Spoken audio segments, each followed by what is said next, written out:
राहुल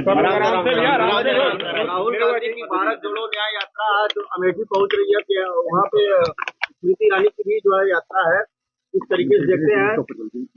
भारत टूटा कब गए उसको जोड़ रहे हैं, पहले उनसे पूछिए जी। कल्कि धाम का एक प्रधानमंत्री जी ने ऐलान किया है, क्या कहेंगे इसके बारे में? प्रधानमंत्री जी हमारे देश के नए निर्माण में लगे हुए हैं और भारत का नव निर्माण शुरू हो गया है। आपने अभी देखा कि राम मंदिर का प्राण प्रतिष्ठा हुआ और उसके बाद जो है ये कल्कि धाम का भी उन्होंने शुरुआत किया। निर्मला जी, राहुल गांधी जब बनारस आया तो विश्वनाथ मंदिर में दर्शन करने गए, लेकिन उन्होंने त्रिकुंड नहीं लगाया, क्या कहेंगे इसके बाद? यात्रा तो कर रहे हैं, ये तो राहुल जी बता पाएंगे ना, हम कैसे बताएं? धार्मिक वो अपने आप को धार्मिक बता रहे हैं कि हम दर्शन पूजन कर रहे हैं, लेकिन इस तरीके का जो व्यवहार है उसको लेकर के क्या कहेंगे? तो राहुल जी बता पाएंगे कि वो किस तरह की पूजा पाठ में आस्था रखते हैं। लेकिन निरहुआ जी, जिस तरीके से जो लोग राम के अस्तित्व से सवाल उठाते थे, आज चुनाव के समय मंदिर मंदिर घूम रहे हैं, राहुल गांधी की बात कर रहे हैं, इस तरीके का काम कर रहे हैं। चलिए, कम से कम प्रभु श्री राम ने उनको इतना तो सद्बुद्धि दिया कि उनको ये समझ में तो आया कि ये पूरा ब्रह्मांड जो है वो राममय ही है, राम से बाहर कुछ है नहीं दुनिया में। अगर ये बात जब भी समझ में आ जाए तभी ठीक है। एक समय भारतीय जनता पार्टी के भी साथ रहे स्वामी प्रसाद मौर्य आज जो है सपा से अलग होकर नई पार्टी अब बना चुके हैं। लगातार हिंदू धर्म हो या भारतीय संस्कृति, उस पर वो टिप्पणियों के लिए जाने जाते हैं। आपको क्या लगता है निरहुआ जी, उनका राजनीतिक भविष्य अब क्या होगा? अब उनका भविष्य तो राम जी तय करेंगे। राम जी के खिलाफ बोलते तो राम जी ही उनका भविष्य बनाएंगे, बिगाड़ेंगे। ओबीसी समाज से आते हैं, आप आरक्षण के लिए क्या कहेंगे? मुझे लगता है कि जिस तरह से प्रधानमंत्री जी काम कर रहे हैं, पूरे देश में उन्होंने कहा कि गरीब जो है वो गरीब है, गरीब जाति अपने आप में एक गरीब है, महिला जाति है, युवा जाति है, किसान जाति है। और जब किसान के लिए काम करते हैं तो उसमें अगड़ा पिछड़ा, दलित, शोषित, पीड़ित सभी आते हैं। अगर महिलाओं के लिए काम करते हैं तो उसमें सभी वर्ग जाति के लोग आते हैं। तो ये तरीका है भारतीय जनता पार्टी का काम करने के लिए। हम लोग बांटने का काम नहीं करते हैं। भारतीय जनता पार्टी पूरे देश के लिए काम करती है। राजनीति भाजपा निरहुआ ने सीधे अखिलेश को दे दी चुनौती। इस बार आजमगढ़ में फिर चढ़ने वाला है सियासी पारा। क्या अखिलेश स्वीकार करेंगे चुनौती और लड़ेंगे दोबारा?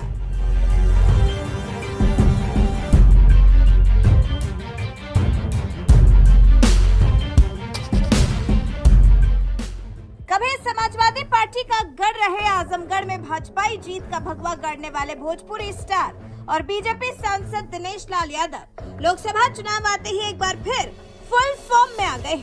साल 2022 में आजमगढ़ के उपचुनाव में मुलायम परिवार से उम्मीदवार धर्मेंद्र यादव को हराकर सैफई भेजने वाले निरहुआ ने एक बार फिर मुलायम परिवार के खिलाफ मोर्चा खोल दिया है। इस बार तो उन्होंने सीधे सपाई मुखिया अखिलेश यादव को ही चुनौती दे दी कि आजमगढ़ से चुनाव लड़ लो, पता चल जाएगा कौन यादवों का असली हितैषी है।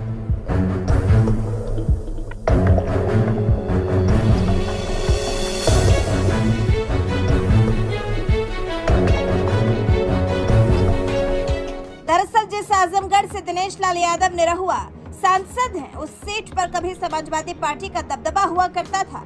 4 बार इस सीट से समाजवादी पार्टी जीत हासिल कर चुकी है।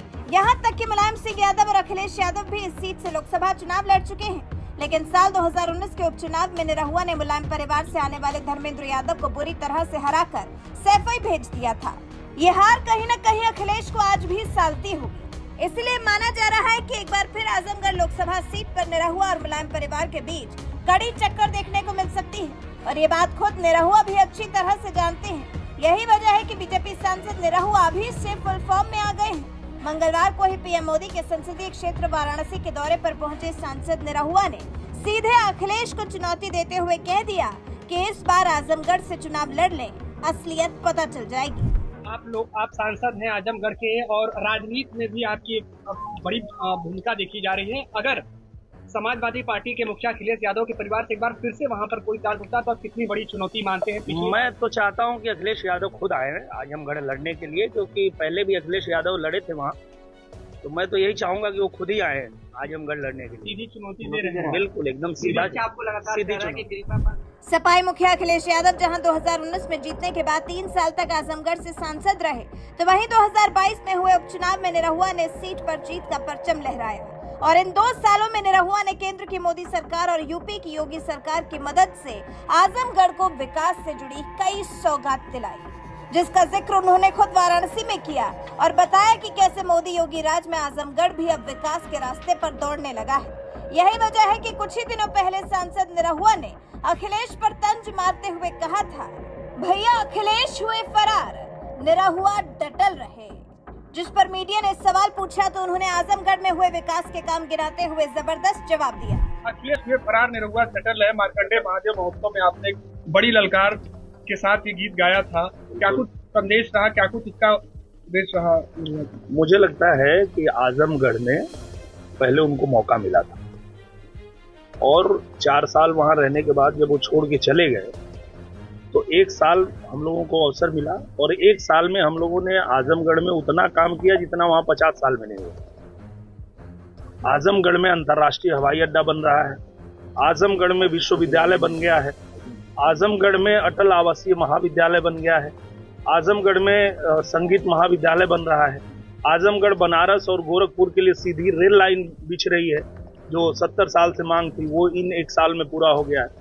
तो मुझे लगता है कि 1 साल में भारतीय जनता पार्टी के नेतृत्व में जो वहां काम हुआ है, उसके बाद चाहे अखिलेश जी आए, चाहे उनके परिवार से आए, चाहे कोई आए, आजमगढ़ की जनता ने तय कर लिया है कि हमको अब सरकार के साथ रहना है और पूरा देश जानता है कि तीसरी बार फिर से नरेंद्र मोदी जी प्रधानमंत्री बनने जा रहे हैं, तो आजमगढ़ भी उनके साथ ही चलेगा। उनका कहना ये था कि कहीं न कहीं यादव समाज को लेकर राजनीति हो रही है, हम असली हितैषी हैं यादव समाज। यादवों के नेता वही है उनका ये। अगर वो यादवों के असली नेता है तो उनको यादवों के हित के बारे में सोचना चाहिए। और जब उनको पता है कि प्रधानमंत्री नरेंद्र मोदी तीसरी बार प्रधानमंत्री बनने जा रहे हैं, तो अगर यादवों का हित उनको सोचना होता तो प्रधानमंत्री जी के साथ आते। वो भाजपा के साथ अगर गठबंधन करना है तो भाजपा के साथ करते। वो इंडी अलायंस में क्यों जाते जहां की दूर दूर तक कोई उनका भविष्य ही नहीं है? तो इसका मतलब कि यादवों के अगर वो सबसे बड़े नेता हैं तो यादवों का भविष्य अंधकार में डालने वाले भी अखिलेश यादव ने। एक सवाल और, निरहुआ जी, जो राहुल गांधी की भारत जोड़ो न्याय यात्रा है उसमें ये खबरें सामने आ रही हैं कि अब अखिलेश यादव भी उस यात्रा में नहीं शामिल होंगे, कहीं न कहीं वो टकरार है वो साफ तौर पे देखने को मिल रहा है। क्या लगता है, कांग्रेस अब अकेले बचेगी उत्तर प्रदेश में? उत्तर प्रदेश में कांग्रेस कब की खत्म हो गई है, कहाँ उनका कुछ अस्तित्व ही नहीं बचा है। ठीक है, शुक्रिया, थैंक यू।